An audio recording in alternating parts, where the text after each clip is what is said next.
ಒಂದು ಮರದ ಮೇಲೆ ಗಿಳಿ ಮತ್ತು ಮೈನವಿನ ಜೋಡಿ ಇರ್ತಿತ್ತು. ಒಂದಿನ ಮೈನಾ ಒಂದು ಮೊಟ್ಟೆ ಇಡುತ್ತೆ. ಸ್ವಲ್ಪ ದಿನದ ನಂತರ ಆ ಮೊಟ್ಟೆಯಿಂದ ಒಂದು ಮಗು ಆಚೆ ಬರುತ್ತೆ.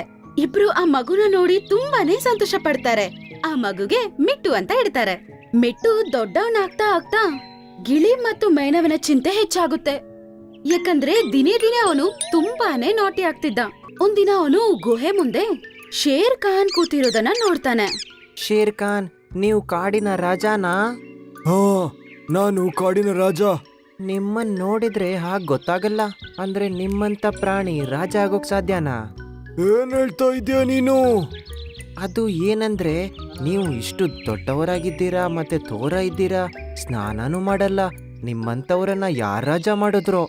ಅದನ್ ಕೇಳಿದ್ ಶೇರ್ ಖಾನ್ಗೆ ಕೋಪ ಬಂದ್ಬಿಡುತ್ತೆ. ಏಯ್, ನಿನಗೇನು ಗೊತ್ತಿಲ್ವಾ? ನಾನೀ ಕಾಡಿನ ಯಾವುದೇ ಪ್ರಾಣಿನ ಬೇಕಾದ್ರೂ ಬೇಟೆಯಾಡ್ಬೋದು. ಎಲ್ಲರಿಗಿಂತ ಶಕ್ತಿಶಾಲಿ ನಾನು. ಮತ್ತೆ ಈ ಕಾಡಿಗೆ ಯಾವುದೇ ಸಮಸ್ಯೆ ಬಂದ್ರು ಅದನ್ನ ಎದುರಿಸಕ್ಕೆ ನಾನ್ ರೆಡಿ. ಇರ್ಲಿ ಬಿಡಿ, ನೀವು ಯಾವ್ದೋ ಪ್ರಾಣಿನ ಯಾಕೆ ಬೇಟೆಯಾಡ್ತೀರಾ? ನನ್ನನ್ನು ಬೇಟೆಯಾಡಿ ತೋರಿಸಿ ನೋಡೋಣ.